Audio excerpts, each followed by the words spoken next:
हरे कृष्णा, राधे राधे। माघ मास महत्तम 21वां अध्याय।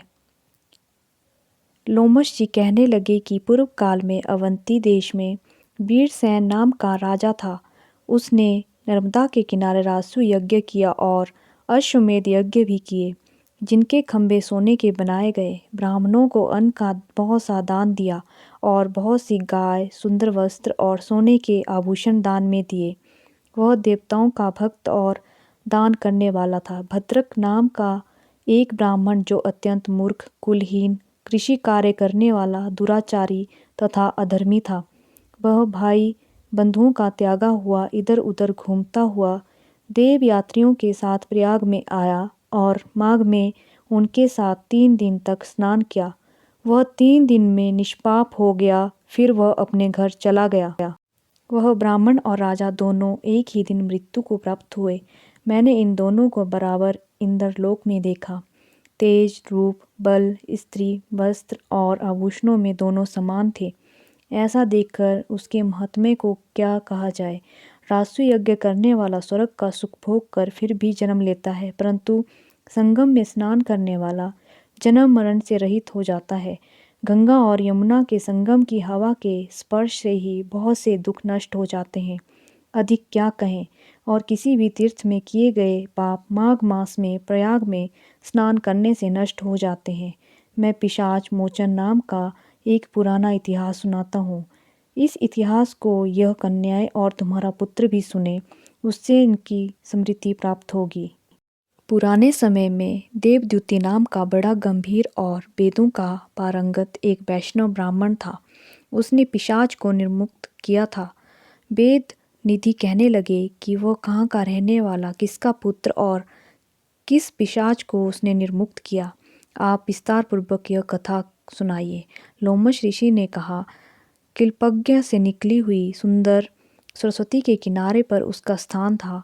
जंगल के बीच में पुण्य जल वाली सरस्वती बहती थी। वन में अनेक प्रकार के पशु भी विचरते थे। उस ब्राह्मण के श्राप के भय से पवन भी बहुत सुंदर चलती थी और वन चैत्र रथ के समान था। उस जगह धर्मात्मा देवद्युति रहता था। उसके पिता का नाम सुमित्र था और वह लक्ष्मी के वरदान से उत्पन्न हुआ था। वह सदैव आत्मा को स्थिर रखता, गर्मी में अपने नेत्र सूर्य की तरह रखता, वर्षा में खुली जगह पर तपस्या करता, हेमंत ऋतु में शाश्वत सरोवर में बैठता और त्रिकाल संध्या करता। जितेंद्रिय और सत्यवादी भी था। अपने आप गिरे हुए फल और पत्तियों का भोजन करता था।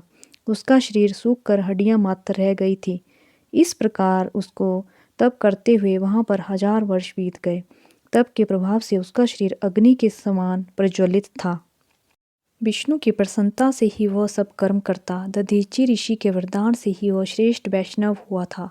उस समय उस ब्राह्मण ने वैशाख महीने की एकादशी को हरि की पूजा पर उनकी सुंदर स्तुति तथा विनती करी। उसकी विनती सुनकर भगवान उसी समय गरुड़ पर चढ़कर उसके पास आए। चतुर्भुज, विशाल नेत्र, मेघ जैसा स्वरूप। भगवान को स्पष्ट देखकर प्रसन्नता के मारे उसकी आंखों में आंसू आ गए और कृतकृत्य होकर उसने भगवान को प्रणाम किया। उसने अपने शरीर को भी याद न रखा और भगवान के ध्यान में लीन हो गया।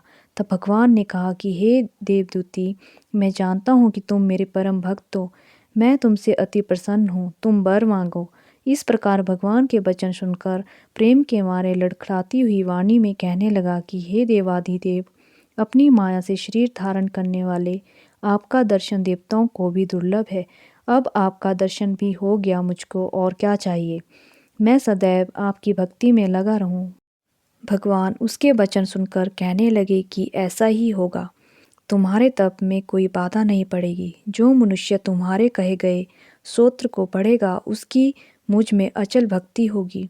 उसके धर्म कार्य सांगोपांग होंगे और उसकी ज्ञान में परम निष्ठा होगी।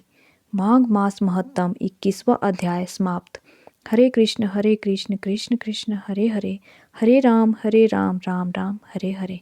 राधे राधे।